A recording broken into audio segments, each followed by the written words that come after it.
अल्लाहुम्मा सल्ली अला मुहम्मद वाले मोहम्मद। नाज़रीन, इंतहाई ख़बर गम इस हवाले से कि आज हम मौजूद हैं खैरोवाल नज़द शम्ब जोड़ियाँ सेक्टर। यहाँ पर एक ऐसे मर्द कलंदर थे, अभी भी हैं, लेकिन आशिकों की नज़रों से ओझल हो गए हैं, जिनका नाम हज़रत पीर सैयद सफदर अली शाह साहब था। उनके बहुत सारे जानने वाले आशिक, आज हम उनके ख़त्म सोम में यहाँ पहुँचे हैं। थोड़ा लेट हो गए, लेकिन फिर भी मैंने देखा काफ़ी तादाद में पीर सैयद सफदर शाह साहब के आशिक और दीवाने मौजूद हैं। तो हम बात करते हैं उनसे, देखते हैं कि उनके हालात कैसे हैं, उनके जज्बात कैसे हैं, वो किस तरह ज़हार करते हैं। मेरे साथ इसी तरह मौजूद है, मैं पूछता हूँ जी। अस्सलाम वालेकुम। मेरा नाम खालिद महमूद है, मैं पुलिस इंस्पेक्टर रिटायर्ड हूँ और 2 बार मैं बरनाला में SHO रहा हूँ। तो मैं 2001 में यहाँ पर आया हूँ, उस वक्त मैं ASI था। आप बरनाला के रहने वाले हैं, कहाँ से? मैं ज़िला कोटली चड़ोई का रहने वाला हूँ, तो वहाँ से मैं आया हूँ। तो पीर साहब के बहन माई साहबा भी मर्द कलंदर थे। तो पीर साहब जो थे ये अपने ज़माने के अब्दाल थे। तो यहाँ जब भी हम आए हैं तो इन्होंने हमसे हमेशा मोहब्बत से पेश आए हैं, मेहमान नवाजी। कब से यहाँ आ रहे हैं, कितना अर्सा होगा? 2001 में पहली दफ़ा यहाँ पर आया हूँ, उस वक्त माई साहब भी मौजूद थे। फिर उसके बाद मेरा प्रमोशन हो गया, मैं सब इंस्पेक्टर हो गया। 2002 में मैं यहाँ बरनाले में SHO तैनात हुआ, तो मुसलसल मैं यहाँ पर हाज़िरी देता रहा। तो मेरी SHO शिप के दौरान यहाँ पर कोई बड़ा वाक़या नहीं हुआ, न कुछ चोरी या न डकैती। बहुत अच्छा दौर गुजरा इनकी दुआ से, ठीक है ना। तो फिर मैं दोबारा 2010 में इंस्पेक्टर बनकर यहाँ पर आया हूँ, तो फिर मैं SHO तैनात हुआ हूँ इनकी। अच्छा, आप वाक़या सुना रहे थे SHO की, तो नहीं ना, ठीक है कि आपके जब मैं दूसरी बार यहाँ पर आया हूँ ना पीर साहब के पास, SP ऑफिस में हाज़िरी दे के मैं सीधा यहाँ पर आ गया। तो 3 दिन तक इन्होंने मुझे यहाँ पर रोक लिया। मैं इजाज़त लेता था कि मैं जाऊँ जनाब वहाँ पर नौकरी का पता करूँ, तो आप कहते हैं कि नहीं अभी रुक जाओ। तो तीसरे दिन आपने कहा कि यहाँ से जाएं, कहीं से फ़ोन करके आपकी नौकरी के बारे में पता करें। तो मैंने कहा मुझे भिम्बर आप जाने दें। तो कहने लगे अगर आप जाते हैं तो जाएं, वैसे पूछ लें यहाँ से। तो मैं भिम्बर चला गया। जब भिम्बर में पहुँचा समानी चौक में, तो मुझे हेड कलर का फ़ोन आ गया कि आप DSP से फ़ोन करें। तो मैंने DSP साहब फ़ोन किया, उन्होंने कहा SP साहब से बात करें। SP साहब चौधरी मनीर साहब थे। तो जब मैंने SP साहब से बात की तो वो कहने लगे आप SHO बरनाला तैनात हो गए हैं, आप फौरी तौर पर वहाँ चले जाएँ, गाड़ी सरकारी आ रही है, वो आपको ले जाएगी। तो इतनी देर में वहाँ पर रुका हूँ, गाड़ी सरकारी आ गई, मैंने आके बरनाले थाने का चार्ज ले रही है। उस पूरी मेरी तैनाती के दौरान कोई डकैती नहीं हुई, कोई चोरी नहीं हुई यहाँ पर। अगर कोई वाक़या हुआ भी है तो फौरी तौर पर मुलज़म गिरफ़्तार हो गए, और इनकी दुआ से जो है ना वो। तो ये जो थे ये इस इलाके के रूहानी बादशाह थे, अब्दाल थे। तो ये पूरा इलाका जो था इनकी निगरानी में था। तो जो भी यहाँ पर अफीसर आया है, वो यहाँ जिसने हाज़िरी दी है वो बाइज़्ज़ती यहाँ से गया है, जिसने इधर पंगा किया वो जलील होकर यहाँ से गया है। ये मेरे तजर्बे की बात है। अच्छा, इन्होंने बहुत सारे लोगों, मैंने पहले भी मैं आया हूँ, काफ़ी बार आया हूँ, यहाँ पर बहुत रश होता था, बहुत मानने वाले, बहुत हर तरह के लोग मजबूर और कई तरह के परेशान आते थे। और मैंने जब देखा था तो बड़े खुश जाते थे, हम दोबारा आते थे। तो आपके साथ भी ऐसे कोई मामला हुए कि आपने देखा? अभी मैं आखिरी टाइम आया हूँ 3 तारीख पिछले महीने की। तो मेरा एक मुकदमा था अदालत में, उसमें कुछ हमें खदशात थे, वो मजिस्ट्रेट हमारे ख़िलाफ़ फ़ैसला देगा।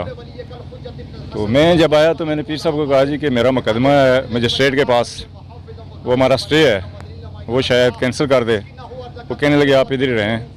तो फिर उन्होंने कमरा दिया मुझे, मैं रात को रहा।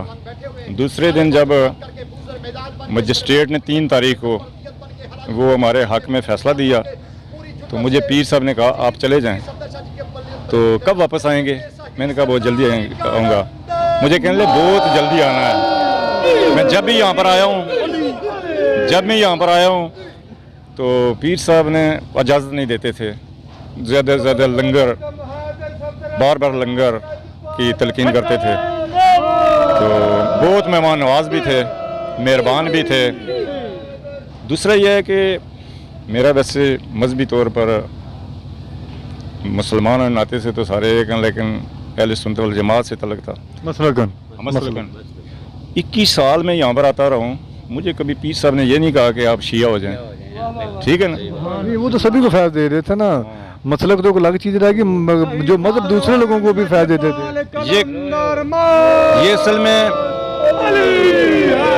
ये असल में कलंदर थे, कलंदर थे, मर्द कलंदर। हाँ मर्द कलंदर थे। कलंदर के लिए ये मसलक वगैरह की बात नहीं होती, मजहब की भी नहीं होती ना, कोई भी आ जाए, कोई भी मजहब पर आ जाए। तो मेरे सामने यहाँ पर उनके लिए सिर्फ इंसानियत होती है, क्योंकि वो कलंदर भी अल्लाह के होते हैं, तो उन्हें अल्लाह के बंदों की खिदमत करनी होती है। तो मैं जब भी यहाँ पर आया, मुख्तलिफ़ किस्म के लोग होते थे, तो आपने ये कभी नहीं देखा कि ये कोई अमीर है, गरीबों से ज़्यादा मोहब्बत करते थे, और जो भी यहाँ से आया खाली नहीं गया। जब उसको कुछ मिलता था रूहानी तौर पर, तो फिर उसको कहते थे आप अब चले जाएं, उसका काम हो जाता था। ये हमने देखा है। तो माई साहिबा जो थे, उनके बहन, वो भी बड़े मर्द कलंदर थे, तो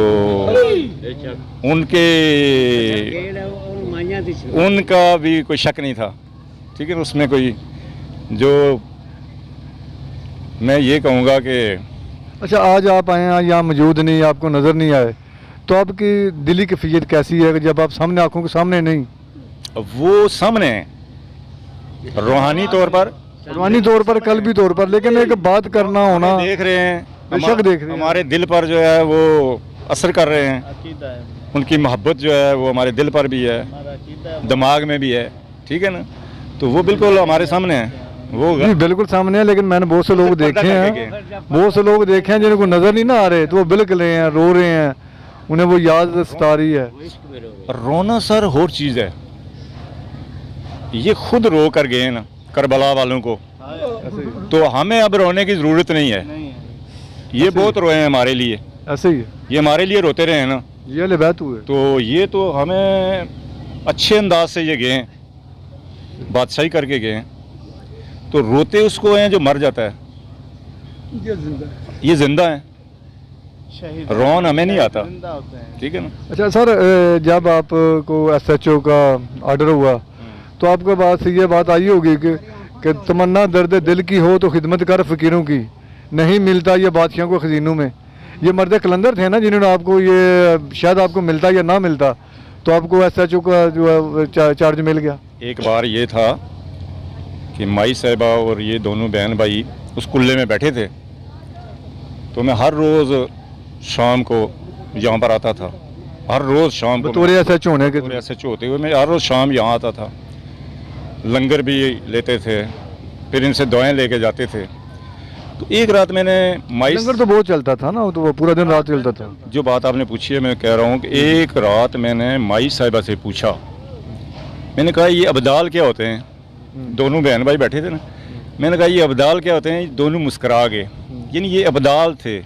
अब्दाल जो होते हैं ना, जी उस इलाके के बादशाह जो होते हैं, जी हाँ, तो ये दोनों मुस्करा गए। मैंने पूछा ये अब्दाल क्या होते हैं? ये दोनों मुस्करा गए। मुझे इससे ज़्यादा पता नहीं है, मैं चूँकि रूहानियत में इतना ज़्यादा एक्सपर्ट नहीं हूँ, दुनियादार आदमी हूँ, लेकिन ये वो बातें हैं जो इनसे हम सुनते रहे हैं, देखते रहे हैं।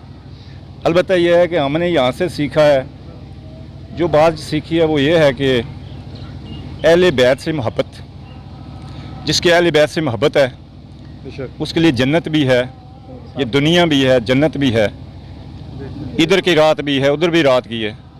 जिसके अहले बैत से मोहब्बत नहीं है वो ना इधर का है ना उधर का है। और इसके लिए कोई ज़रूरी नहीं मसला की मोहब्बत होना ज़रूरी चीज़ है, अगर वो है तो फिर सब इंसान के लिए सब कुछ है। जब मजहब होता है तो रसूल पाक से मोहब्बत होती है ना, बिल्कुल बिल्कुल ऐसे ही है, तो फिर अहले बैत से मोहब्बत होती है ऑटोमेटिक। जी जी आओ, तो ये इनके घर की बात है, ये हम नहीं कर सकते। ऐसे ही है, बिल्कुल ठीक। और कोई बहुत शुक्रिया, थैंक यू।